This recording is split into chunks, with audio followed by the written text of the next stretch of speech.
Hey reader, welcome back to the channel. This is Centaur here, and today we are looking at the sixth place ranking. And I'm not gonna lie, just gonna lead off by saying I'm probably gonna take some heat on this one. But as a quick reminder for what we're doing with this series, what we are not ranking is how likely you are to win at an event or win a game with an army. What we're looking at is the strength of options that are available to you. And today's is a very interesting case. Today we're talking about the Soviet Union, and the Soviet Union has at the same time, almost paradoxically, so many traps, so many wrong options that you could be taking that will potentially cost you a match, while at the same time having arguably some of the absolute best in class, best in show options in any given category. And so, I'll be honest, I struggled a lot with where to place these guys, but where I landed was number 6. Drag down enough out of the top 5 to show that there's quite a bit you need to be concerned about. And really, you can get away with just 12 of the over 100 options available to you. And you will do very, very well with just those 12 choices and probably even less than that in your army, while at the same time rewarding them for the fact that they do play really well. And those 12 units have really good synergies. So with that in mind, let's take a look at the Army Special Rules. Now, a lot of people have complained that second edition had pretty trash special rules for the Soviet Union, and they've continued with that mantra in third edition, stating that the rules are pretty trash. In reality, though, the Soviet Union doesn't have 4 special rules in second edition, nor do they have 3 special rules in third. They have 6 and 5, respectively. And that's because we have some super secret special rules that really aren't that secret if you've seen competitive players playing Soviets. Okay, so for starters, we have the Great Patriotic War. And the Great Patriotic War basically says that when infantry and artillery units would fail a morale test, they get to re-roll it and they have to keep the second result. This is quite nice. We're going to see this again with the next army in our series, in that if you're going to fail something and it would cause you to run off the table and lose the unit entirely, it's always nice to have a second try at it. It doesn't always work, obviously, because you might have had 4 or 5 pins stacked on you, so there just wasn't a chance you were going to pass it in the first place. But at least it means you have the ability to make sure that you pass morale tests. And if you have access to stubborn units, more on that in a little bit, then this becomes an even better army special rule, right? Because as long as you're stubborn, you're getting to roll without factoring pins into it. So having an 8, 9, or 10 re-rollable roll is pretty reliable. So in that sense, great special rule. The second is quantity has a quality all its own. This is one that gives the free rifle squad. It also comes with all upgrades, which is just anti-tank grenades, Molotov cocktails, which is kind of fun. Having a free 12-man squad that you can throw in front of stuff you really care about to give soft cover, that can eat some of the hits, potentially clear through a minefield, things like that. It's not particularly, it's not horrible to have. It sounds horrible because it kind of is, okay? But, it is historical, and here we are. Human wave tactics were totally a thing, and we get to do at least a little bit of that by getting a free and experienced squad. This does cause the problem that people who are building like a highly veteran force, they wanted to run just strict assault engineers or Siberian veterans or something like that. It kind of felt odd that, oh yeah, and here's our random 12-man militia squad, basically, that came with us. But hey, it's an army special rule. It's a free order dice. We'll always take that. Not One Step Back gives you access to commissars. It also allows for the commissars to do their special rule. And this special rule is basically that whenever a unit within 6 inches would fail an order test to do what they're supposed to do, you take a casualty on that unit, and then you re-roll the failed order test. This is tricky because on the one hand, it gives you access to commissars, and that's a plus positive because it's a 15-point order dice that technically you could just park somewhere on an objective, and it's an infantry section, so it can claim objectives. As far as I can tell, there's nothing in the rules for commissars that says it counts as a medic or a spotter for the purposes of objective clearing. So, yay. That's good. On the other hand, if a unit has a lot of pins on it, which is what you're supposed to do if you're fighting against the Soviet Union army and they have commissars, you put pins on the units that are near the commissar so that they fail the order test. And per the rule for Not One Step Back, you don't get a choice for whether or not you shoot the unit. He has to shoot a guy, and then you have to attempt it again. And, you don't keep doing this until you succeed, but it means you can potentially, even with an infantry section, you can cause pins, possibly wounds on your turn. And then when they activate that unit, you might get an extra free wound out of it, right? And so I'll be honest, it has been a rare instance that I've actually seen commissars dramatically swing the game with the killing a guy to get them to keep moving benefit. Like I have seen it successfully get a unit onto an objective that it otherwise wouldn't have gotten onto. They got run over, so they didn't stay on the objective, and so they still lost the objective at the end of the game. But in general, hey, if I'm wrong and you've had great success, and maybe everybody out there has had great success except for me and the friend group that I play with and the people I've played with in tournaments, let me know down in the comments below because I haven't seen it. Massed batteries. This is an interesting one too because it requires you to buy an artillery observer, right? So this isn't like the British where you get an artillery observer for free. You have to buy one for 100 points regular minimum. And then you're looking at rolling 2 dice when it eventually arrives. You get to roll 2 dice instead of 1 for extending that barrage distance. So instead of a d6 plus 6 inches, you get to roll 2d6, take the higher one, and add that to the 6 inches to make your radius. So it does make you have a much wider area. On average, you're adding about an extra 2 inches or so to the distance that you're covering, which is substantial. Coming out with something closer to a 9 to 10 inch, possibly even 11-inch circle is pretty good. On the other hand, this does assume that it hits. It assumes that whatever you're doing with this single one-shot wonder is worth the 100 points, which was roughly 10% of your army that you were spending on it. To give a bit of context, you're calling in a barrage of basically medium howitzer shots when you look at the types of damage, types of pins that are being done of this thing. It's basically a medium howitzer.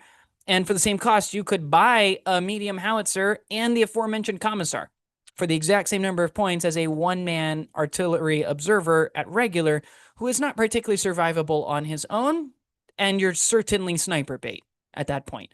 So on the one hand, I think it is useful. I don't think it particularly catapults artillery observers into the realm of great or excellent for these guys. I would certainly prefer special rules like the British one when it comes to artillery observers in second edition. And I think it's telling that when you look at the highest levels of playing for Soviet players, you won't find an artillery observer. But hey, I'm not going to call it a negative special rule. I'm just think it's kind of meh. If you're going to take one, it gives you a little bit of a reason to do so. I just happen to think that reason is a trap. And then we get our 2 secret special rules. These do not appear in the Army Special Rules bonus area, but they are advantages and special rules that you effectively get by taking the Soviet Union. And the first is you get access to captured weapons, namely the Panzerfaust. And this was fantastic. This right here, honestly, is a good reason for taking Soviet Union in second edition. Because at 5 points each, a captured Panzerfaust is a really good anti-tank deterrent. If you put it on a squad that's moving up aggressively, it really encourages tanks not to try to get to that point-blank range to try to shoot at you and try to remove you.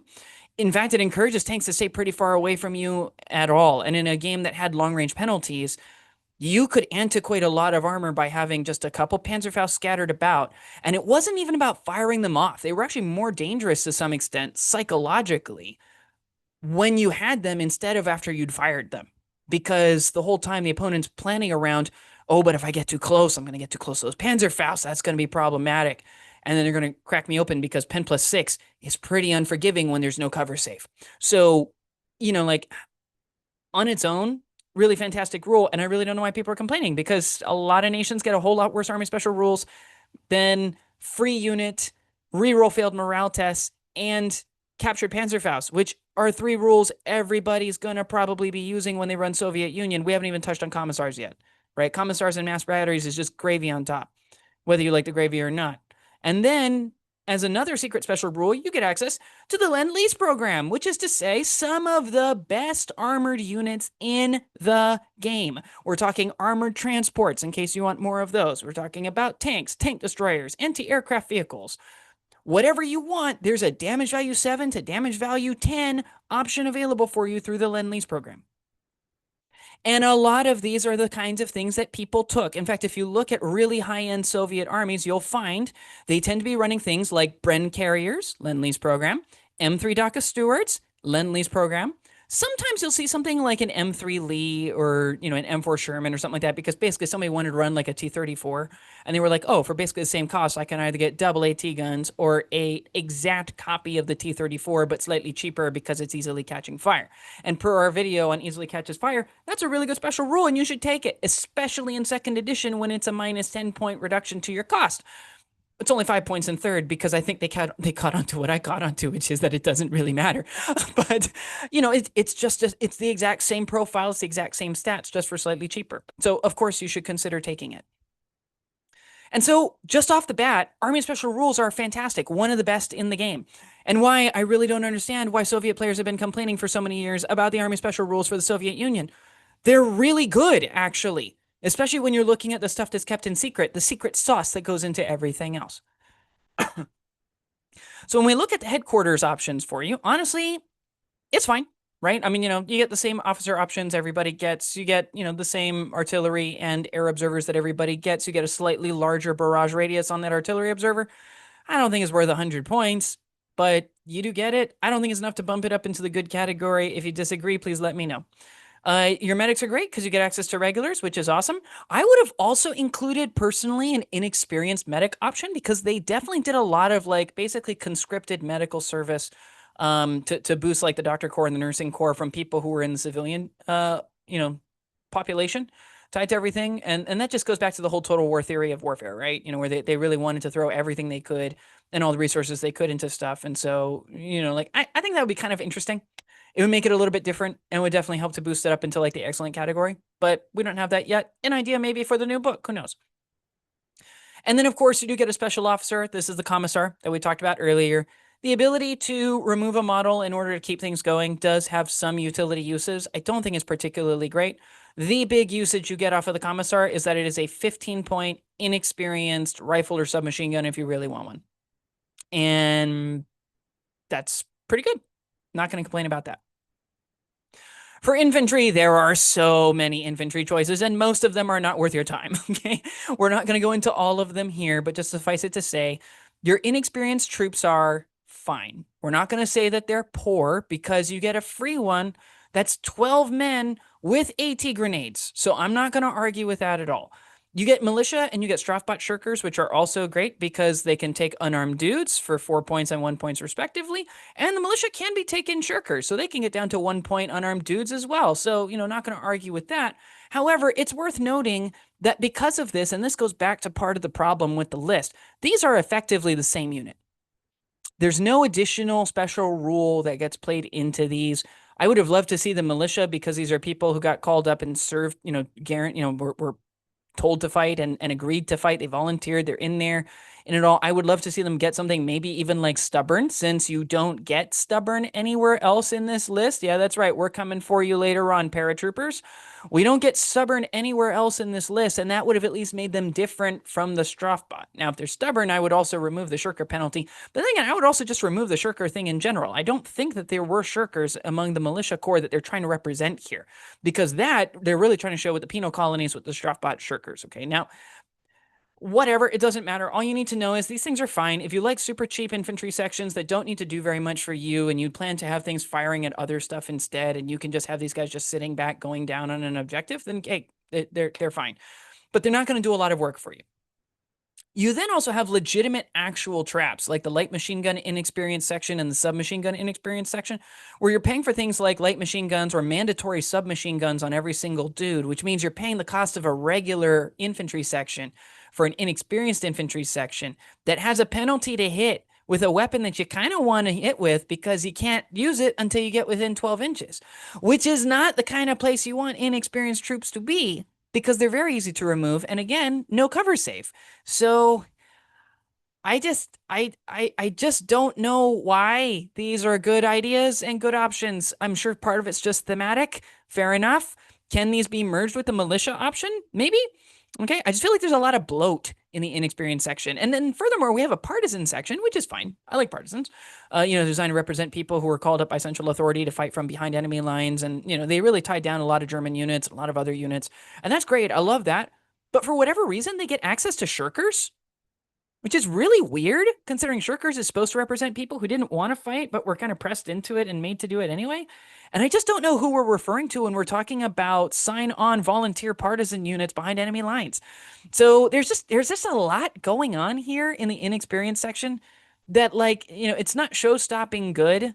It's not Dutch, okay? But I just don't know what to tell you here. It's just it's fine. It's fine. Like if you want cheap stuff, you can take cheap stuff, and that's great. But I wouldn't lean on this. This is not going to make for a good army, okay? For your regulars, these guys are also fine. If you really like submachine guns on every single silly dude and you want a ton of them, you can get like 11 dudes, all with submachine guns, purchased at regular if you really want to, for relatively cheap, right? Same cost as you would pay for a veteran with a rifle. You get really cheap Panzerfaust and LMG access with Guard Squad. Guard Squad was a top 12. Everybody was taking these if they were taking regulars for suppressing fire support. Typically, they were just taking them with rifles in the captured Panzerfaust. But honestly, they were fine like that. They were really good like that. You can also get really cheap tank riders. They, again, still have to take some machine guns, so you're paying a good amount.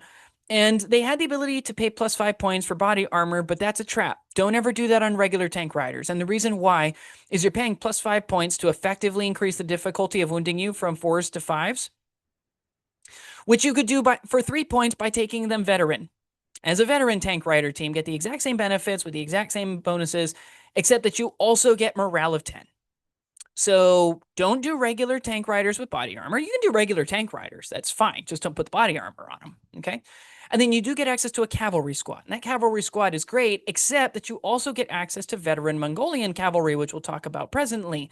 And because of that, the regular cavalry just really didn't have a place. The points that you were paying for them were only negligibly less than you would pay for Mongolians, and the Mongolians are dramatically better. Now, admittedly, when the book first released, we didn't have Mongolian cavalry. So if you were playing second edition in the early days and you're just working with the first edition book, then that cavalry was the only cavalry you had. And hey, if that's the case, fair enough. But at least in the twilight of it, as we're looking back on second edition as a whole, it's just not worthwhile. And then your veterans are great, to be honest. This is where a lot of the Soviet Union armies that were highly competitive, this is where they lived. You could take tank riders. You can even take them with body armor if you really want to. A lot of people passed on them going for more specialized stuff. But they also get a 5 to 7 man scout squad, which is fantastic. I've gotten to see these not across the table from me, but at other tables at tournaments. And they play really well. They do a really, really good job.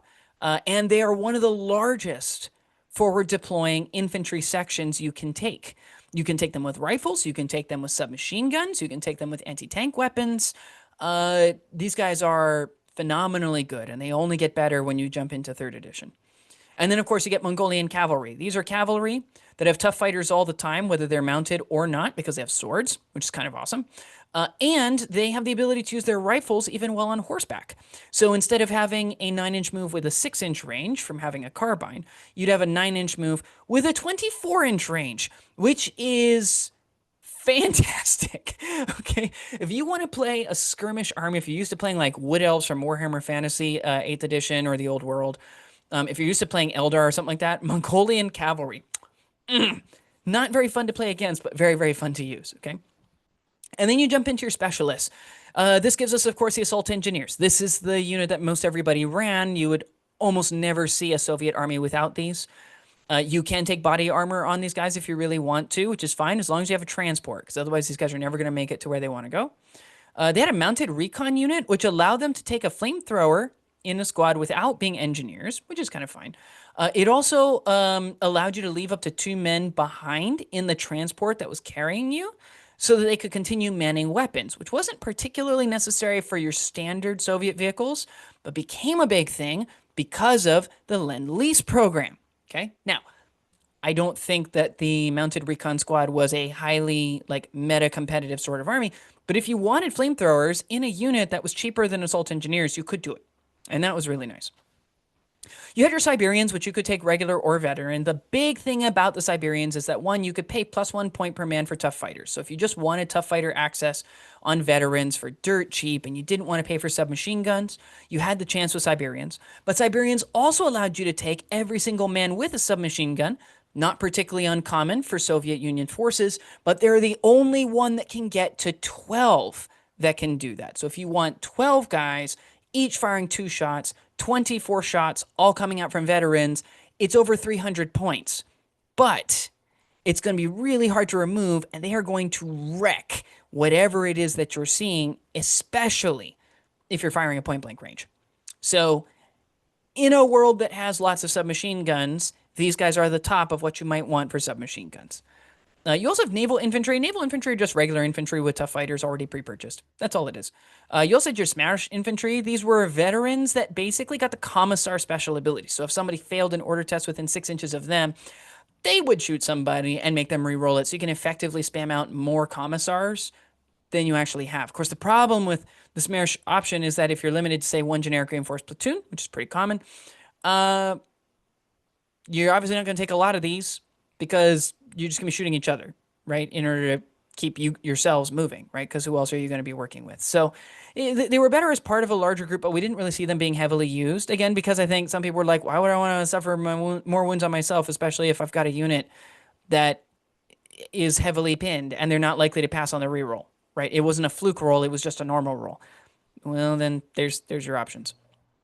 You have the NKVD. The NKVD, I believe these are, I think these guys were party members, I want to say, who all were ready to fight. And so you had the ability to purchase them with Fanatics. If you didn't purchase Fanatics, they're just a regular rifle section. Nothing too crazy going on. And then you had things like the Storm Group. These guys were basically engineers from 3rd edition before they were engineers from 3rd edition. And you could take them at all levels of experience if you wanted to. But their big benefit is that they could ignore defensive positions when assaulting, which is useful. It wasn't like particularly great, but it was useful in 2nd edition for what it was. We just didn't see it used all that heavily at the highest levels. And then you have just a lot of 11-man units with access to submachine guns if you want it, that have really no special rules. They're just there to be like, oh, and technically the Soviets had these, so we're going to copy paste basically the exact same units, right? So, like, the airborne paratrooper sections, I think because they never actually airdropped behind enemy lines, they don't get stubborn, like we would expect to see from other airborne units. And, there was no formalized combat jump rule that was official rules. It was just an optional rule over in 2nd edition. So there's that. And then there were skis. I mean, yeah, great. You have a unit that can purchase skis. How often are you going to use those? Not that often. Motorcycle unit is just a normal unit that can take motorcycles. If you want motorcycles, fantastic. If you like motorcycles, that's great. We're doing a video talking about motorcycles so in our transport series. So, hey, motorcycles, that's cool. And then you just have your normal, regular infantry section, veteran infantry section that just appear there. Nothing particularly special, nothing crazy. They're just more dudes. So you have a lot of just filler and fluff, right? It lacks the flavor that you would want to see because you've got all these options. You're like, oh, dude, this is so exciting. And admittedly, they solved this a little bit in the rulebook in 3rd edition, as we all know, because they just combined a bunch of these into here's your inexperienced one. Purchase with these upgrades, it changes it into this or that, right? Here's your regulars, here's your veterans, etc., etc. So, I don't know, man. Like, their infantry are fine. They did perform really well, okay? You can't really complain about assault engineers, scout squads, Mongolian cavalry, shirkers with no weapons. Like, you can't complain about those, but there's a lot of bloat. And then we got our team weapons. Machine gun teams are not great because you have the MMG team, which didn't perform very well in 2nd, mostly because of snipers.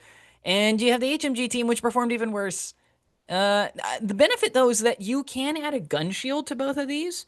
So at least it makes it slightly harder for normal people to try to wound you from the front, which is kind of cool. It reflects the fact that the Maxim machine gun was built differently from other machine guns, which is kind of cool. You can also add a pintle mount on the HMG, so if you're looking for flak protection, you can do that. Most people would probably say, how often am I actually likely to see an air observer, considering the air observer might just attack his own dudes relatively easily. So, there's that, but it's at least an option. I'd probably just pass on the entire machine gun team, though. And in general, at the highest levels, that is what we tended to see from Soviet Union. Your mortar teams are great because you get access to all 3 of them. You get access to them at every experience level, so you can really take advantage of whatever you want. Your anti-tank teams are arguably the best mix of AT in the game. And this is a big part of why the Soviet Union is as high as it is. If you like long-range support on the cheap, you not only get access to the AT rifle, you get access to 3 of them as a single slot, which is awesome. If you like dog mines for blowing up enemy armored vehicles, those are a lot more reliable. You can take them inexperienced and still hit stuff on a 4+, as far as I can tell. And you can take 3 of them, and that's awesome.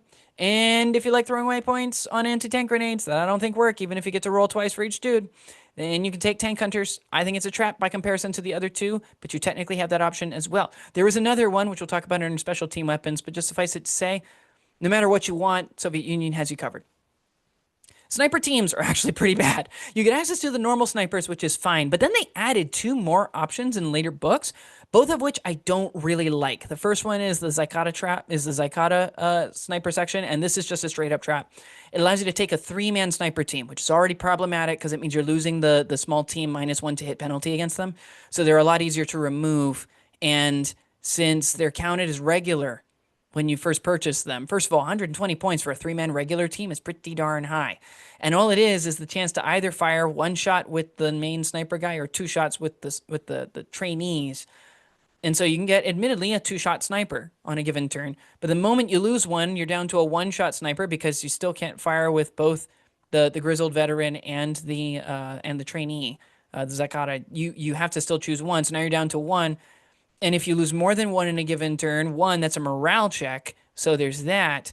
And two, and perhaps most dangerously, is the fact that if you end up losing the old veteran dude who counts as the NCO, so exceptional damage can do that. Now it's an inexperienced team, very likely to lose themselves, and I just don't see this being worth it. I just don't see that one being a good option. Similarly, you have a sniper detachment. This one might be worthwhile. It allows you to take up to 2 sniper rifles in a 5-man rifle section, basically.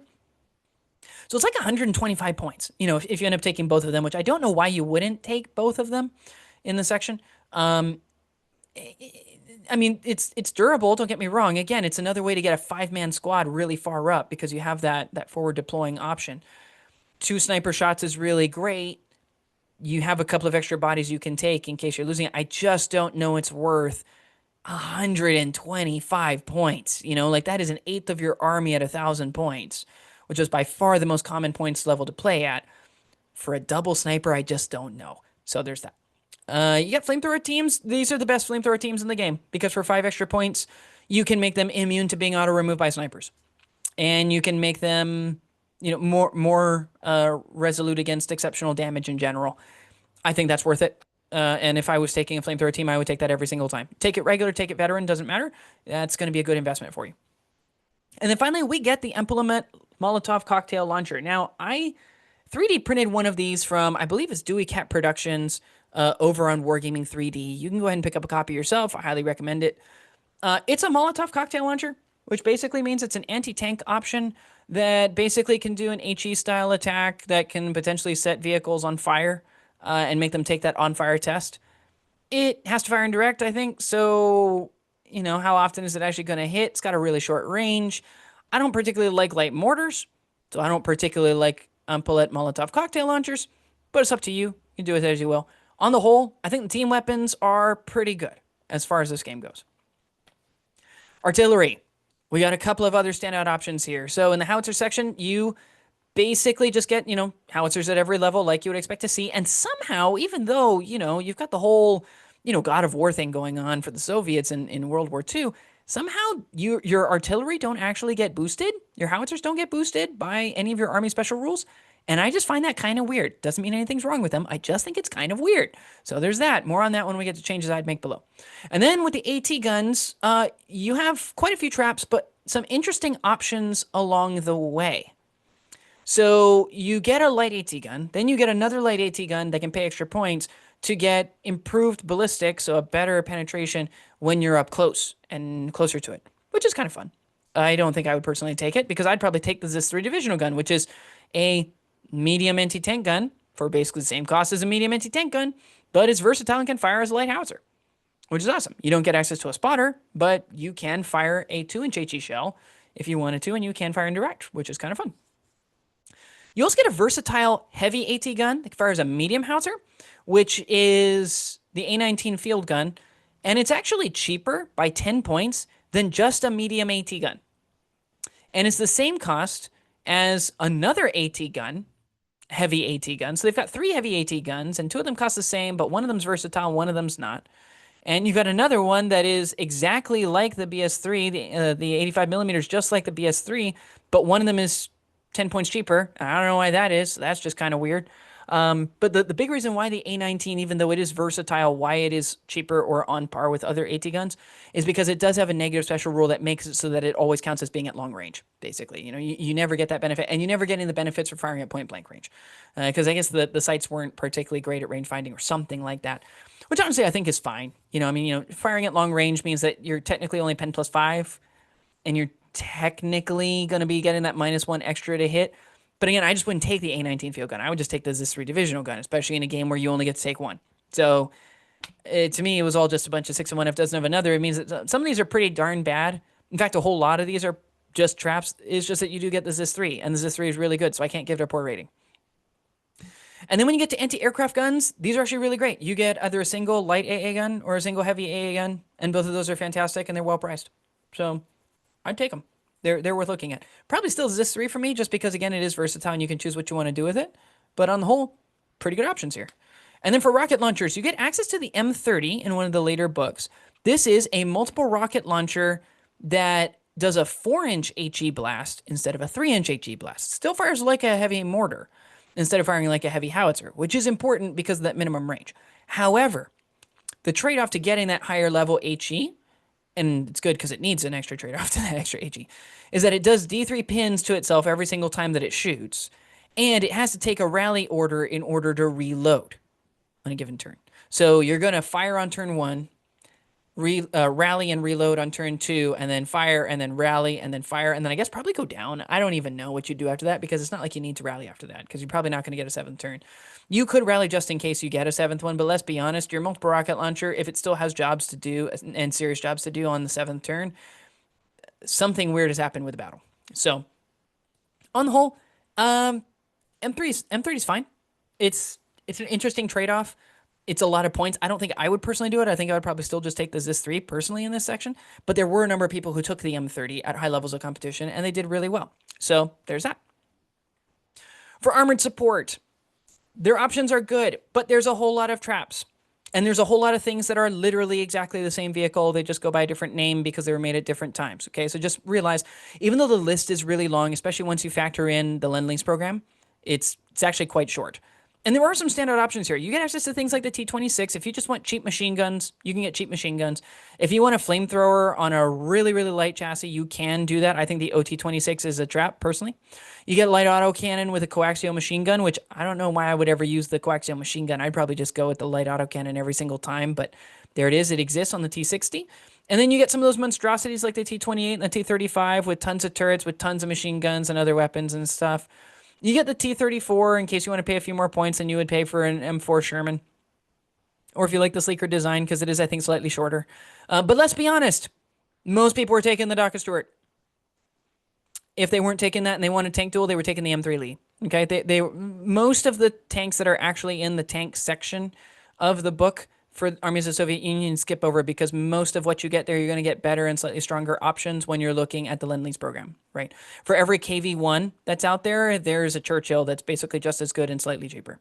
For every, T-34, you've got things like an M4 Sherman or even a Matilda 2, right? Like, you have other options that are available for you that come from the Lend-Lease program, and they kind of replace the need to take a bunch of these, with the exception of the T-60. The T-60 doesn't really have a corollary on the other side.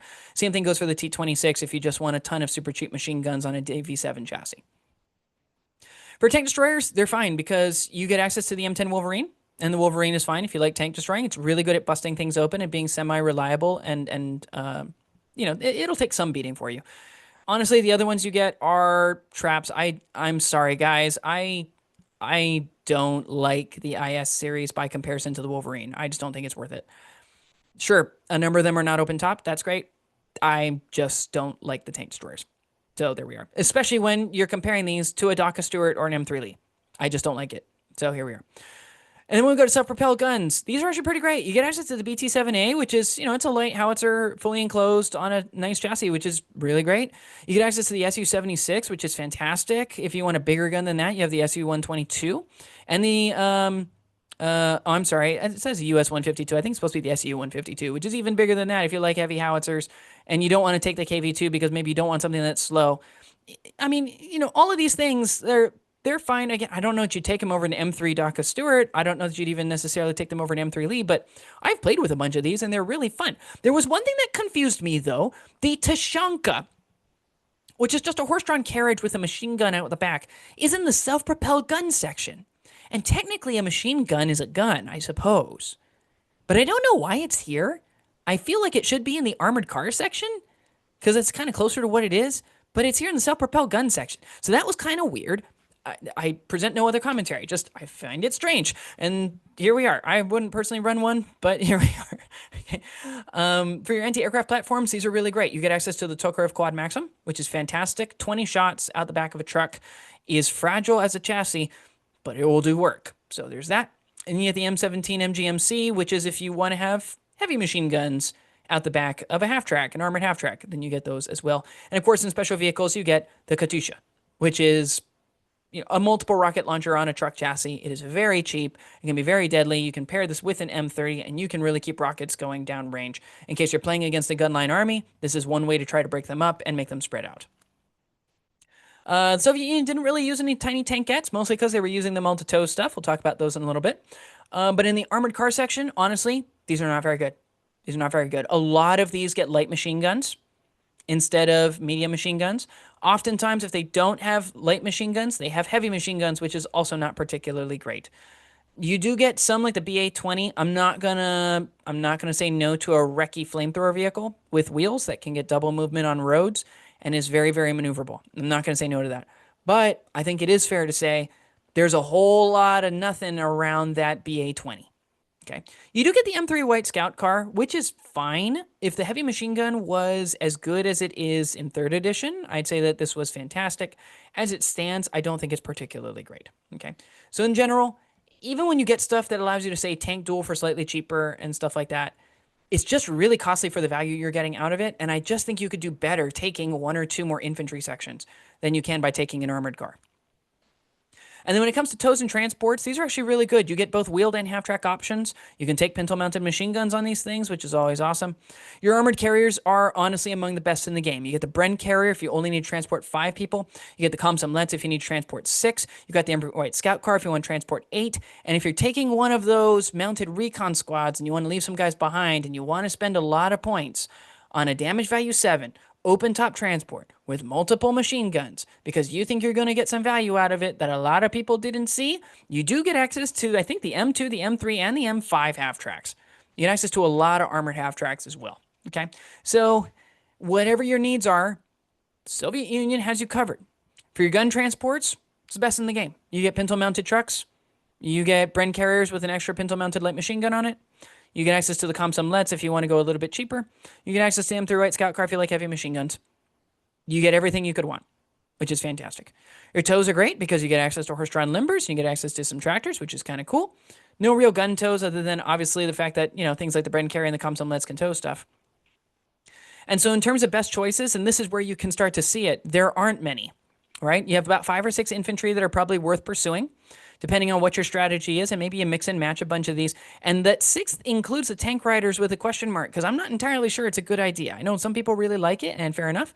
I never really got them to work. I found that people were shooting at my tanks as early as turn 1 anyway, so I was dismounting an awful lot, and I wasn't really getting a lot of extra value out of it. So in general, I started switching just to using guards and assault engineers and sometimes Siberian veterans just because I like the Siberians. That was it. You add a mortar team, you add a flamethrower team, you add some anti-tank teams because those are really good. You add a ZIS 3 divisional gun. You take probably the M3 Stuart, but you do technically have some other options that might be appealing. And then you put some transports down and there's your army, right? And so to give you an idea of what we're looking at here, this is a 17 order die list. Admittedly, this is getting 1 for unit, but this is one of the larger ones we've seen from this. And so we've got our 2nd lieutenant inexperienced. We've got a commissar. We've got 2 assault engineer sections sporting 3 submachine guns and a flamethrower. We took them 5-man because of how we want to transport them. Otherwise, I would generally recommend going with something closer to 6. We got 8 guards regular. We didn't give them the Panzerfaust because ideally they're just shooting from behind with rifles. We aren't having to push up with them. And we've taken 6 Mongolian cavalry so we can do some skirmishing around the edges before closing in for the kill. Take your inexperienced free rifle section, and then you've got 2 inexperienced 2-man dogmine teams, a boys AT rifle team for just some extra supporting fire, and I had the points. We'll take a heavy mortar. Take it without the spotter because we're going to take an inexperienced. We take a flamethrower team with the body armor that keeps us safe from snipers. And then we take our ZIS 3 divisional gun and the M3 Stuart to give us some of that long-range solid firepower. Add 2 Bren carriers, each to cover and carry up the engineers. Add a gas jeep that we can bring in the lieutenant and the flamethrower in. And Viola, you've got yourself a 17 order die list that plays very aggressively right up front against the enemy while having sufficient supporting fire. It all fits together. And this is why, and this isn't even an optimized list. This is just stuff that I threw together really quick to showcase what Soviets are capable of doing. But this right here could win you quite a few matches. And so in 3rd edition, what are we seeing now? So first of all, we still get a good infantry mix, okay? We don't have Mongolian cavalry yet, as far as I recall. So, we're still missing a few things here and there, but hey, new books coming out. We expect to see a bunch of things there instead. We again don't get any free units. We still get captured weapons. We still get the Lend-Lease program, and we still get our Great Patriotic War style benefits. So, in many respects, rules are pretty great. And we even got a clarification on the Commissar rule that if you're looking at like a two-man team and they fail, you don't have to shoot the guy, because that could potentially cause a panic check that could cause the unit to run away entirely.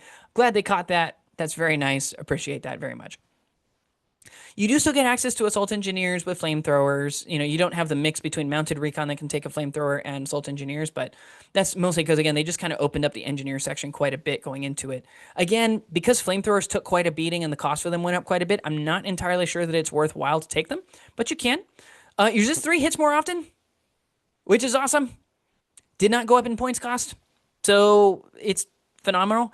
And your Lend-Lease options are arguably better because you're actually more likely to hit with a number of those options as well. So we're going to be doing a video talking about Lend-Lease options on the top 10 that should be available to the Soviet Union, and where you might consider taking those. But just suffice it to say for now, going into 3rd edition, they actually look pretty solid. And in general, when it comes to changes that I'd make, I wouldn't add a lot more units.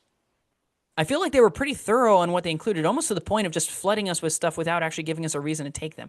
And so I think what I would rather do is I would rather give a reason to take more of the units that exist. So I would love to see more of a reason to take Soviet armor over Lend-Lease armor.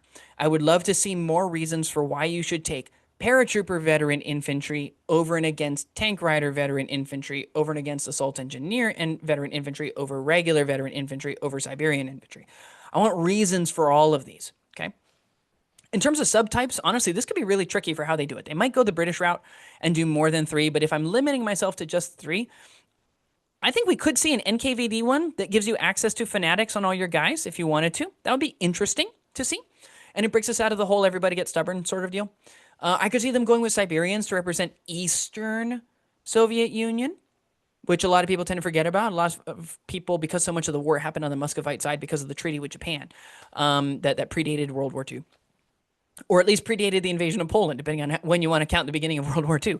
I could see them doing something like that. Maybe a +1 point for tough fighters. You could rename this instead to just represent the naval infantry.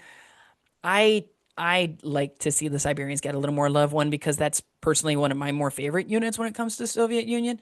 And so I'd love to see them get something a little more special. They don't get the cool hats like the naval infantry get, but they get pretty cool hats. So, I'd like to see that. And then I could see them going a tank riders route, kind of similar to the Panzer Grenadier way that they did it, where, they give you the ability of your infantry to mount an armored vehicle, and then maybe give you access to SN-42 body armor for +3 points per man. So you could get officers with body armor. You could maybe even take, obviously engineer sort of units with body armor, but, maybe you can take scouts with body armor. That'll be interesting, right? Make for a very different way of playing. Expensive, really expensive, but I could see that being very appealing, and it would have some interesting, modification and kit bashing sort of things that you could do. I could see a lot of people actually trying to experiment with green stuff for the first time because they're like, oh, well, I want to run these scout squads, but I also kind of want to run them with body armor. So let's see if I can make some body armor for these guys. I think that'd be cool, right? And so I'd love to see that. And unsurprising to most people, I'm actually going to replace basically all the special rules. I think they're fine as they are. I don't think they're particularly great. And again, you'll still get Lend-Lease and captured Panzerfaust on top of the rules that are down here. But similar, I wanted to maintain the whole, you get 2 choice of 2 that I've been doing for every nation. And so my recommendation on what I would do is I would do human wave tactics as the first one. And this one is less of a, you get free infantry, or your infantry that are inexperienced get a chance to shed a pin before doing stuff. I think those are boring and I don't like them. And so instead, I would just make it so that infantry of any stripe who perform a run or advance order get to ignore pins when performing those tests. This means you are going to cross the field, more likely. And if your men don't, you can still take a commissar. Okay, because what I would do is I would just move the whole, not one step back thing down, and I would just make it so that you get a commissar, and this is created as an extra rifle platoon option, kind of similar to the U.S. Marine Corps dog teams, how they aren't, it isn't an Army special rule that gives you access to that. It's just you get an extra slot. I would do the exact same thing with commissars. But what this would allow you to do is it would allow you to push pretty reliably with the Soviet Union, which is what they were known for doing. And while, yes, being able to more reliably advance could be dangerous from an attack's perspective, one, you are getting a -1 to hit on that advance unless you're going really in close with submachine guns, which comes with a 4 point per man tax on its own. But in addition to that, it also means that we would see a very different way of play. It won't just be, I've got all my scouts right up front and I'm just going to declare fire actions every turn. You can do that, but then you're not really utilizing your army special rules. And so I think that this would work out pretty well, and it would make things very different. And it might actually get us to see the human wave stuff of actually just seeing men rushing across the field, which is cool. You get masked batteries. I'm going to redo masked batteries, though. I don't like how it worked before. I don't like the idea of it just being a double tap. I'm not even entirely sure what I think about it being the way that the current British one looks like it's going to be in the Armies of Great Britain book. What I would do, because I don't want it to just apply to artillery observers, I want to give us a reason to take howitzers, because howitzers got priced a lot higher in 3rd edition. And so I would just make it so that whenever a howitzer or a strike from an artillery forward observer would deal pins to a target, if it would result in 1 pin, it instead results in 2 pins. And this does 2 things for you. Number 1, it means from a pin generating perspective, all of your howitzers and your artillery observers become dramatically more reliable. You're at least getting 2. Maximum getting 3, and if you're getting access to 3, you're paying for a medium to heavy howitzer, which is pretty hefty in terms of cost. You're looking at about 100 to 150 points, which is a lot. In addition to this, it means that light howitzers wouldn't even need to roll for pins, because you're either going to get on a D2 pin roll 1 or 2. And if you would get 1, you get 2, which means light howitzers now become a very effective way to just do, I'm doing pins to this guy, hopefully more reliably, but there's also pretty easy counters that are already showing up in the meta with veteran tanks, making it so you can't just pin down tanks with that strategy. And so this is good. I don't think it's overpowered, but I do think it'll give that feeling of, man, they're really hammering us down here, and we're having to take cover more than we normally would.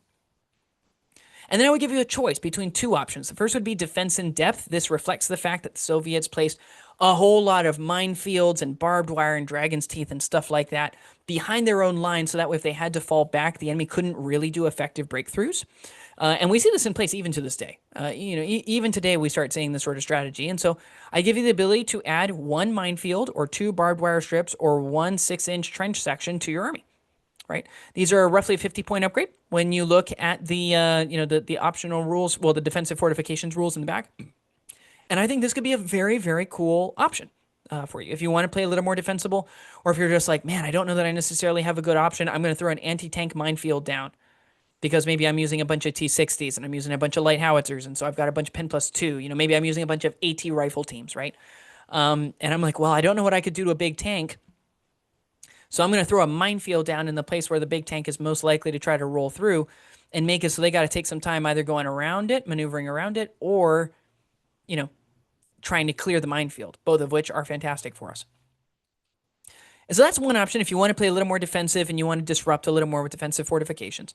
The alternative option is you could take deep battle. And deep battle refers to the fact that the Soviets used their artillery strikes, airstrikes, and stuff like that to try to knock out logistical points along the line so that you were less likely to have the ammunition, the reinforcements, the force concentration that you needed in order to win. And to represent this, I would make it so that your opponent suffers a -1 to the arrival roll for reserves for every artillery observer in your force on the table, to a maximum of 2. This means you can't take 2 rifle platoons, 2 recce platoons, take 4 artillery observers, and give a person a -4 to their reserves. It means you can still get 4, but what those 4 artillery observers would do is it would make it so they'd have to remove 3 of them before they get you down to just a -1. And they'd have to get rid of all of them to go back to arriving normally. And that is a really powerful ability. It means people are probably going to deploy as quickly as they can, or keep everybody as possibly as they can in first wave, and not try to bring people in from reserve, which effectively would save you from outflankers, right? Because those guys are coming in from reserve. You would get kind of a pseudo version of the special rules where people forbid people from outflanking by simply saying, well, you can outflank. The question is, do you think you can remove all of my artillery observers before that time? And as long as they're bringing in all of their guys as early as they can, that means that from an artillery observer perspective, oh joy, even though I still only get 1 shot, at least I know where they're going to be, right? Because we got everybody on the board now, and they're going to be a little bit closer and tighter together than they would be otherwise. It's a lot harder to hide from these guys, too. Somebody's going to be in range, and even though we're not getting an extended range on our artillery strikes, a D6 plus 6 inches is still pretty darn far, right? So I think on the whole, this would give you another very different strategy. Instead of you sitting back, it kind of forces your opponent to move up, right? And get in aggressive against you. And I think that could also play really well to your strategy. And so again, trying to go for very different things. I'm trying to play around, when it comes to the howitzers and mass batteries rule, I'm trying to make sure that that's different from the French rule and the Belgian rule and the Romanian rule. And we're going to see different from the Polish rule and stuff like that. People who really heavily utilized artillery, trying to make sure it's a little different. And I think all of these are flavorful. They are different. They are separate. If you want to play with these abilities, you kind of have to go into this army in order to get it. And I think it would still synergize really well with the infantry, the artillery, the armor that you get. But what do you think? Is this overpowered? Is it underpowered? Does it take too much away? What kind of changes would you make? What would you like to see present in a Soviet Union book in the future? Let us know down in the comments below, and I will see you next time.